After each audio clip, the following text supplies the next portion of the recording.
परहित सरिष धर्म नहीं भाई, पर पीड़ा सम नहीं अघमाई।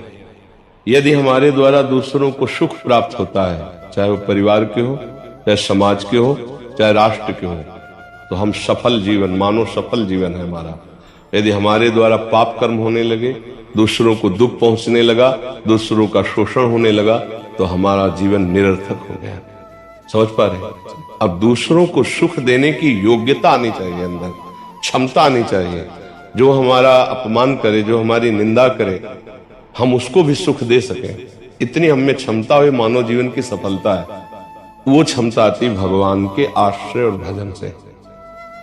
लौकिक और पारलौकिक दोनों उन्नति चाहने के लिए बुद्धि शुद्ध होनी चाहिए, और बुद्धि शुद्ध होती है भगवान के चिंतन से, भगवान के नाम जप से। अशुद्ध बुद्धि वाला भले वो धर्म का नाटक करे, वो केवल अपनी वासनाओं का पोषण ही करता है। किसी से भी मिलेगा, उससे क्या लाभ ले लें यही बात सोचेगा, उससे क्या सुख ले लें यही। और जिसकी ये बुद्धि है वो सुसुख वांछा है। सुसुख वांछा वाला कभी समाज का कल्याण नहीं कर सकता, कभी समाज को सुख प्रदान नहीं कर सकता। वो जीवन की सफलता नहीं, वो निरर्थकता है। जीवन सफल है दूसरों को सुख पहुंचाकर स्वयं सत्य और सच्चिदानंद को प्राप्ति करना। वो होता है भजन से और परोपकार से। ये क्षमता हृदय में आनी चाहिए। परोपकार किसके दिमाग में चल रहा है? सबके दिमाग में चल रहा है केवल कैसे धन कमाऊं, कैसे भोग भोगूं, कैसे परिवार को जिलाऊं, कैसे खुद वासनाओं की पूर्ति करूं। बस विचार करके देख लीजिए, इससे ज्यादा दिमाग में और दौड़ नहीं। हम कोई पद प्राप्त कर लें, उससे अच्छा धन कमा लें, उससे परिवार को सुख पहुंचाने की चेष्टा करें धन के द्वारा।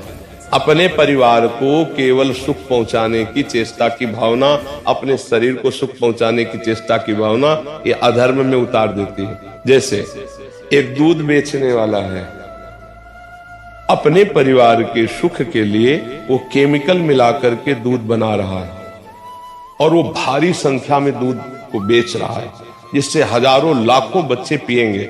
अगर उसी से कहो तुम अपने बच्चों को पिलाओ तो नहीं पिलाएगा।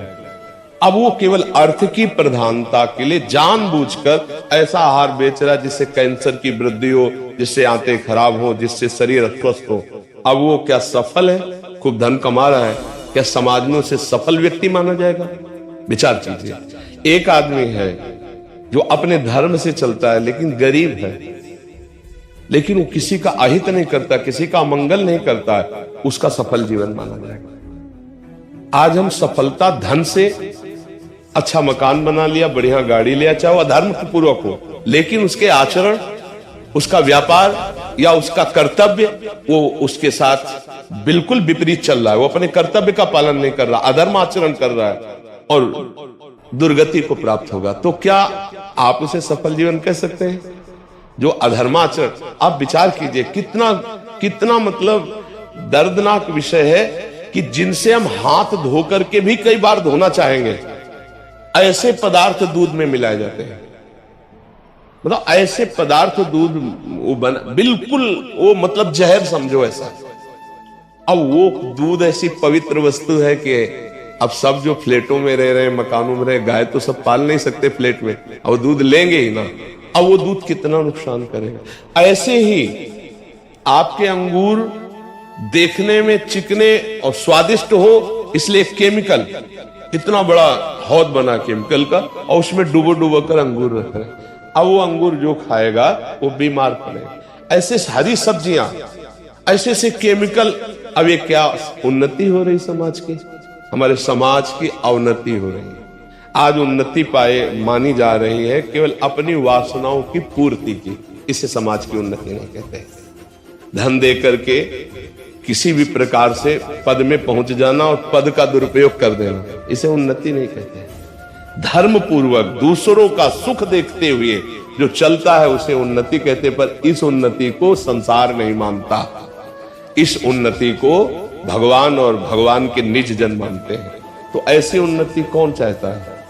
ऐसा लाखों में कोई एक होगा कि नहीं साहब, आप चाहे जितना धन दे, हम जानते हैं कि ये दोषी तो इसको दंड दे के रहेंगे और ये निर्दोष है इसको छोड़ के रहेंगे। ऐसा नहीं, कोई बिरला ही ऐसा लाखों में कोई मिलेगा नहीं। तो सब तो ये संसार की उन्नति, प्रधान धन बुद्धि सुख बुद्धि, उसे उन्नति नहीं कहते। वो एक दिन इतना बुरी तरह नष्ट होगा, उजड़ेगा कि उसके मतलब रोने वाला कोई नहीं बचेगा। आप ये भी समझ लो, अधर्मी का विनाश ही होता है। और उन्नतिशील धर्मात्मा आदमी दीपक की तरह जलेगा, लेकिन बहुत काल तक जलता रहेगा। आप कौन सी उन्नति मानेंगे, जो हाइलोजन की तरह जले और फ्यूज हो जाए, या दीपक की तरह बहुत काल तक जलता रहे और दूसरों का मंगल करे?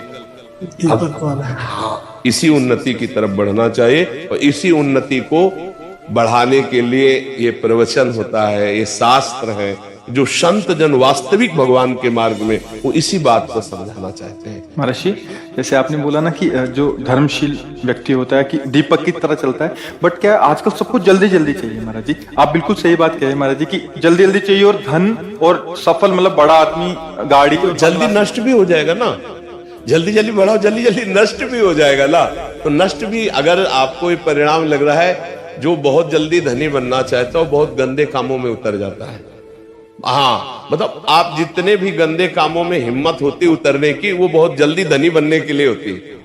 अब उससे फिर उसका विनाश भी होता है, नाश भी होता है। एक बार सफल, दो बार सफल, तीन बार सफल, तुम्हारा उत्साह बढ़, मिट्टी में मिल गए। उनके महल खंडहर पड़े हैं, जिनको वीडियो में दिखाया जाता है कि अमुक का ये मकान है।